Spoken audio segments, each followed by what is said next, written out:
ஆண்டவரும் இரட்சகருமாய் இயேசு கிறிஸ்துவின் நாமத்திலே தொலைக்காட்சி நேயர் யாவருக்கும் அன்பான வாழ்த்துக்களையும் ஆசீர்வாதங்களையும் கொண்டு வருகிறேன். நீங்கள் தொடர்ந்து இந்திய சுவிசேஷ திருச்சபையின் ஊழியங்களுக்காக, இந்திய மிஷனரி இயக்கத்தின் அருட்பணி ஊழியங்களுக்காக ஜெபத்திலும் பொருளினாலும் தாங்கி வருவதற்காக நன்றி செலுத்துகிறோம். இந்த நாளிலும் அருமையான வேளையில் ஆண்டுடைய வார்த்தையை கேட்க ஜெபசந்தியோடு நம்மை அர்ப்பணிப்போம்.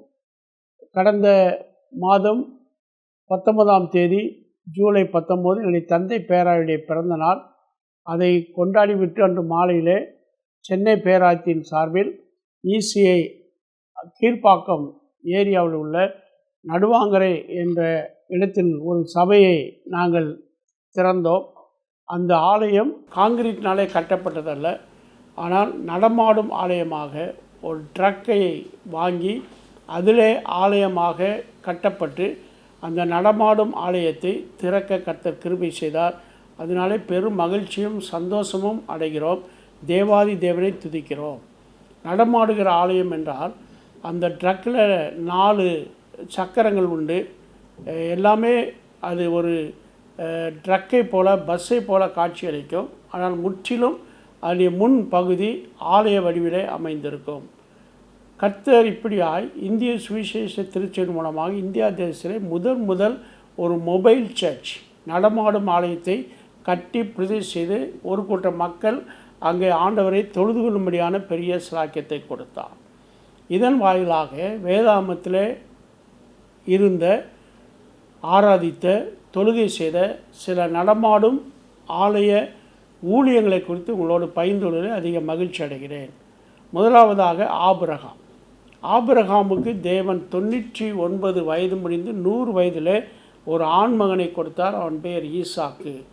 கொடுத்த உடனேயே ஆண்டவர் ஆபிரகாமை சோதித்தார். ஆபிரகாம் தனக்கு கீழ்ப்படுகிறானா, என்னிடத்தில் விசுவாசம் வைத்திருக்கிறார் என்பதை சோதிப்பதற்காக அவருடைய ஒரே பேரான குமாரன் அவனை பலியிடும்படியாக கேட்டுக்கொண்டார். அதை கேட்ட ஆபிரகாம் வயதான காலத்திலே ஒரு குழந்தையை கொடுத்துவிட்டு அதை பலியிடச் சொல்லுகிறார் என்று கொஞ்சமும் பயப்படாமல், சந்தேகப்படாமல், மறுப்பு தெரிவிக்காமல் மகனையும் வேலைக்காரையும் பலிபீடத்திற்கான விறகுகள், தீவட்டிகள் எல்லாவற்றையும் எடுத்துக்கொண்டு மகனோடு பிரயாணப்பட்டு போனார். ஆதியாகமம் 22ஆம் அதிகாரம் 5ஆம் வசனத்திலே வாசிக்கிறோம்.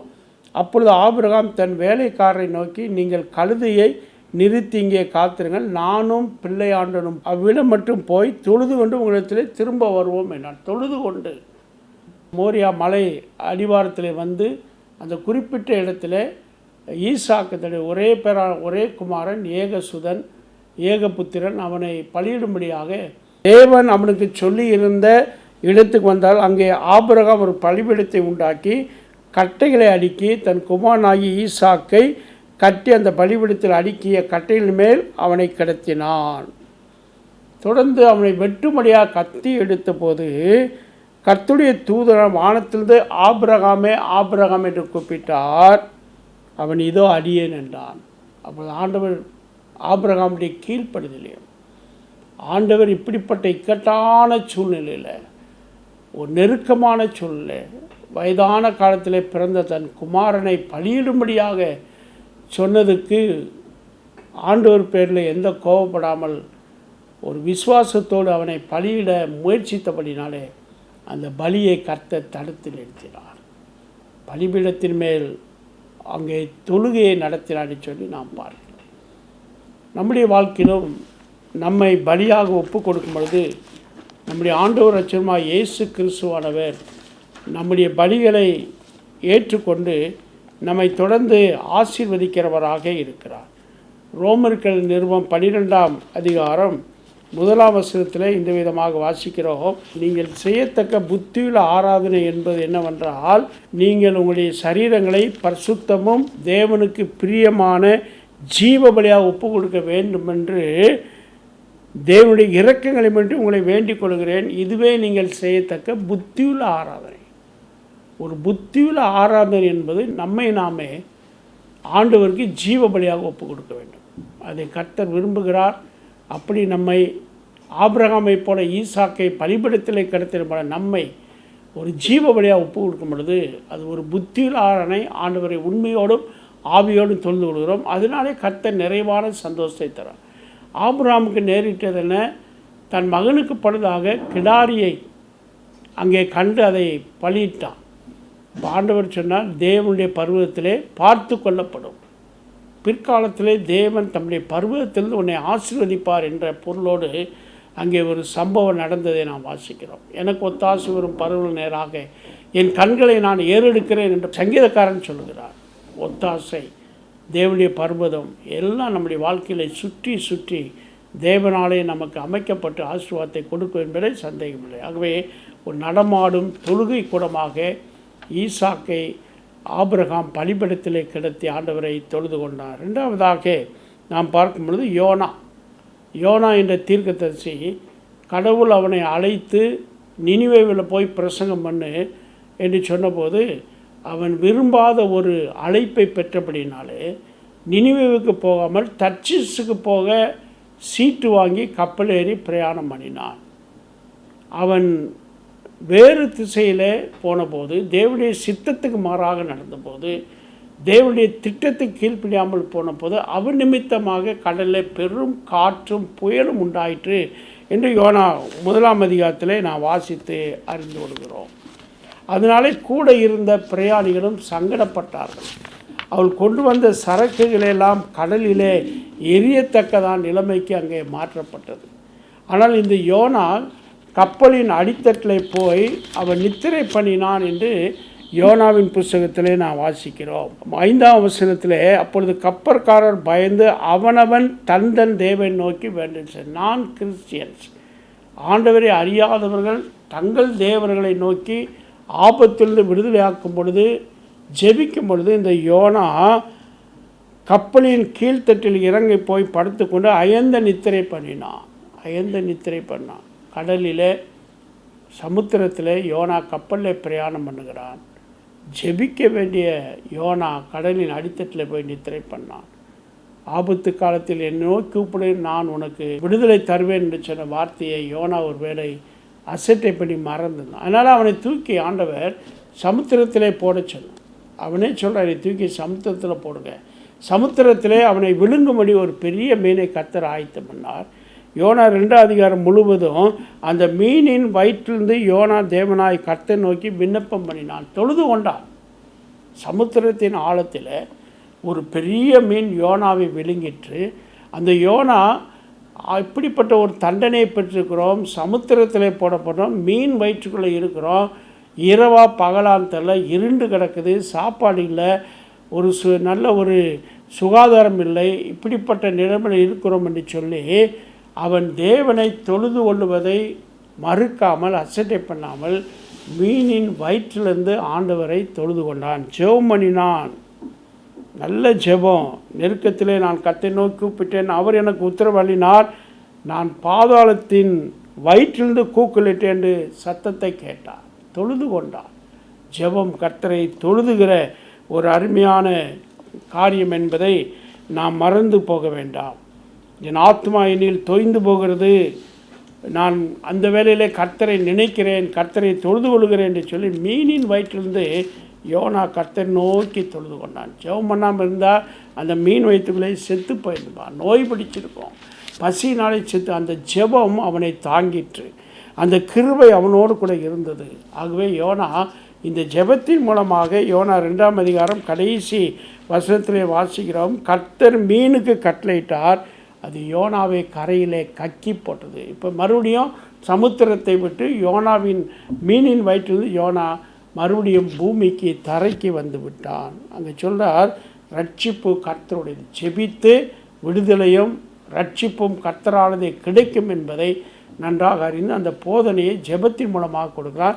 மீனின் வயிற்றிலிருந்து சமுத்திரத்தின் ஆழத்தில் இருந்தார், ஒரு நடமாடும் ஆலயமாக அவன் அங்கே இருந்து கர்த்தரை தொழுது கொண்டதை எந்த சூழ்நிலையில் நாம் இருந்தாலும் கர்த்தரை தொழுது கொள்ளலாம். நம்முடைய பாவங்கள், நம்முடைய அக்கிரமங்கள், நம்முடைய கீழ்ப்படியாமனால சில தண்டனைகளை கர்த்தர் அனுமதிக்கும் போது, நெருக்கப்படுகிற ஒடுக்கப்படுகிற நாம் கர்த்தரை நோக்கி ஜெபிக்கும் பொழுது, தொழுது கொள்ளும் பொழுது கர்த்தர் நம்மை ஆசீர்வதிக்க. ஆலயத்தில் தான் என்றால் ஆலயத்துக்கு போகும்போது ஆலயத்துக்கு போய் கர்த்தரை தொழுது கொள்வோம். ஆலயத்துக்கு வெளியே இருக்கும் பொழுது நம்முடைய சூழ்நிலைகள், நம்முடைய நேரங்கள் நமக்கு மாறுபாடாக வரும் பொழுது அந்த இடத்துல ஒரு தொழுகை கூடமாக ஆக்கி நாம் தொழுது கொள்ளணும். மீனின் வயிற்றிலிருந்து யோனா தொழுது கொண்டான் என்று சொல்லி நாம் பார்ப்போம். மூன்றாவதாக, சிறைச்சாலையிலே பவுலும் சீலாவும் ஒரு ஆராதனை நடத்தினார்கள் என்று சொல்லி அப்போஸ்தலர் நடுவின் புத்தகம் 16ஆம் அதிகாரத்திலே நாம் வாசித்து அறிந்து கொள்கிறோம்.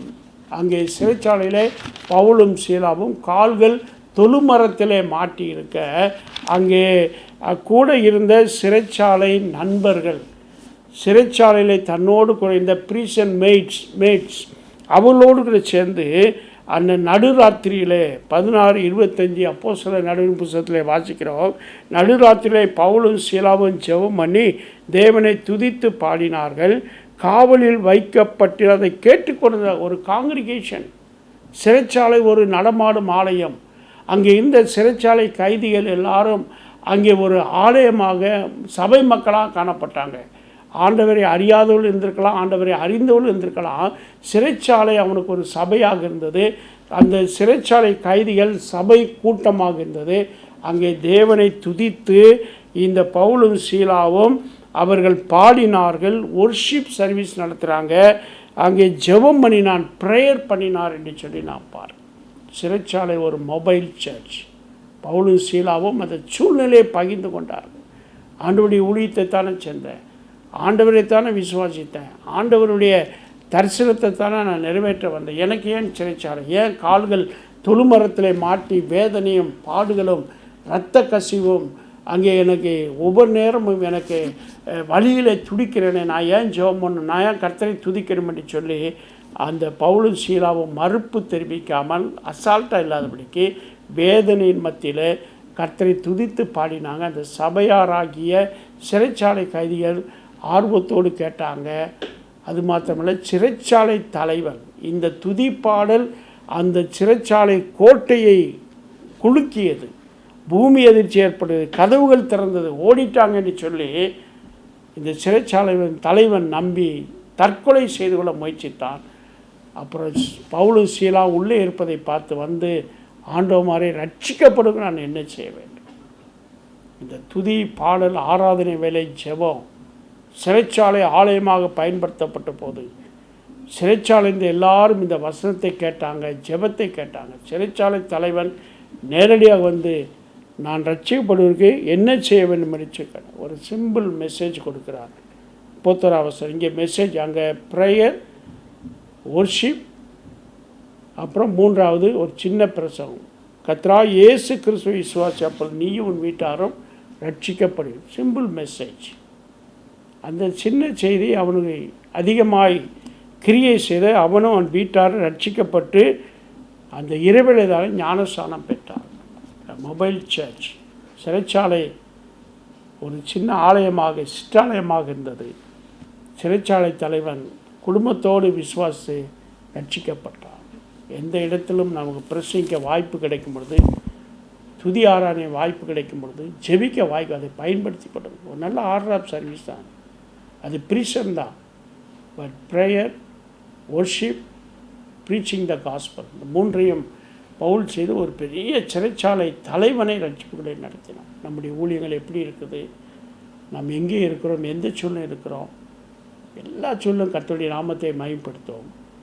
பலிபீடத்தை கட்டி ஈசாக்கை கிடத்தி தொழுது கொண்டான். பலி செலுத்த முற்பட்டான். ஈசாக்கு மறிக்கவில்லை. அது பழுதாக ஆட்டுக்கடா பலி செலுத்தப்பட தேவனுடைய பருவத்தில் பார்த்து கொள்ளப்படும். யோனா மீனின் வயிற்றில் சமுத்திரத்தை ஆழத்த சூழ்நிலையை ஜெப நேரமாக மாற்றினார். ரட்சிப்பு கர்த்தருடையது என்று சொன்னான். மூன்றாவதாக சிறைச்சாலை தலைவன் ரட்சிக்கப்படுவதற்கு சிறைச்சாலைக்குள்ளே இருந்த பவுலும் சீலாவும் ஜெபம் பண்ணி கர்த்தரை துதித்து பாடி, பவுல் அந்த சின்ன சுவிசேஷ வார்த்தையை சொன்னபோது அவன் குடும்பத்தார் ரட்சிக்க, இதுதான் நம்முடைய பங்காக கடமையாக இருக்கட்டும். கர்த்தர் நம்முடைய ஊழியங்களை ஆஸ்வதிப்பார். தொடர்ந்து இந்திய மிஷன் இயக்கத்துடைய ஊழியங்களை தாங்க, ஜெபிங்க, கொடுங்க. கர்த்தர் அளவில்லாமல் ஆஸ்வதித்து உள்ளவராக. ஆமென். பரிசுத்தமுள்ள நல்ல பிதாவே, இந்த வேளையிலே இப்படி சமூகத்திலே தாழ்த்துகிறோம். நடமாடும் தேவாலயத்தை ஆண்டவர் எங்களுடைய இந்திய சுவிசேஷ திருச்சபை மூலமாக, சென்னை பேராயத்தின் மூலமாக இந்தியாவிலே முதல் அப்படிப்பட்ட ஒரு ஆலயத்தை நாங்கள் எஸ்டாப்ளிஷ் பண்ணி அதை பிரதிஷ்டை செய்தோம். வேதத்திலும் அநேக இடங்களில் நடமாடும் ஆலயங்களில் ஆண்டவரே உம்முடைய வார்த்தை பிரதிபலித்ததை வாசிக்கிறோம். ஆபிரகாம் ஈசாக்கை பலிபீடத்திலே கடத்தி தொழுது கொண்டார். யோனா மீனின் வயிற்றிலே சமுத்திரத்தின் ஆழத்திலே ஜெபம் பண்ணி ரட்சிப்பு கர்த்தரிடம் தொழுது கொண்டார். சிறைச்சாலையிலே பவுலும் சீலாவும் ஜெபம் பண்ணி தேவனை துதித்து பாடி பவுல் பிரசங்கித்து சிறைச்சாலை தலைவனை கர்த்தருக்குள்ளே நடத்தி ஞானஸ்நானம் கொடுத்தார். இதெல்லாம் நடமாடுகிற இடத்துல நடந்த ஊழியங்கள் தொடர்ந்து கர்த்தர் இந்த நடமாடும் ஆலயங்கள் இன்னும் அதிகமாக உருவாகும். எந்த எல்லா தருணத்தையும் பயன்படுத்தி கர்த்தருடைய நாமத்தை மகிமைப்படுத்த ஆராதிக்க தொழுதுகளை கர்த்தர் கிருபை அப்பொழுது அபரிதமான ஆசீர்வாதத்தை ஒவ்வொருக்கும் கட்டளை நம்புகிறோம். இந்திய மிஷன் இயக்கத்துடைய ஊழியத்தை கர்த்தர் ஆசீர்வதியாக தொடர்ந்து வழிநடத்துங்க. ஈசி சபைகளுடைய ஊழியர்களை கர்த்தர் ஆசீர்வதிங்க. எல்லா நம்முடைய பிள்ளைகளையும் குடும்பங்களையும் கர்த்தரை அறிந்திருக்கிற குடும்பங்களையும் கர்த்தர் உன்னதமான ஆசீர்வாதத்தை இடைக்கட்டும்படியாக விடுதலையை தாங்க காத்து கொள்ளுங்க. இயேசுவின் நாமத்திலே ஜெபிக்கிறோம் நல்ல பிதாவே, ஆமேன். நம்முடைய கர்த்தராகிய இயேசு கிறிஸ்துவின் கிருபையும் பிதாவாகிய தேவனுடைய அன்பும் பரிசுத்த ஆவியானுடைய ஐக்கியமும் சிநேகமும் வழிநடத்தலும் நம் அனைவரோடு கூட இன்றும் என்றும் சதா காலங்களிலும் தங்கி இருப்பதாக. ஆமேன், ஆமேன்.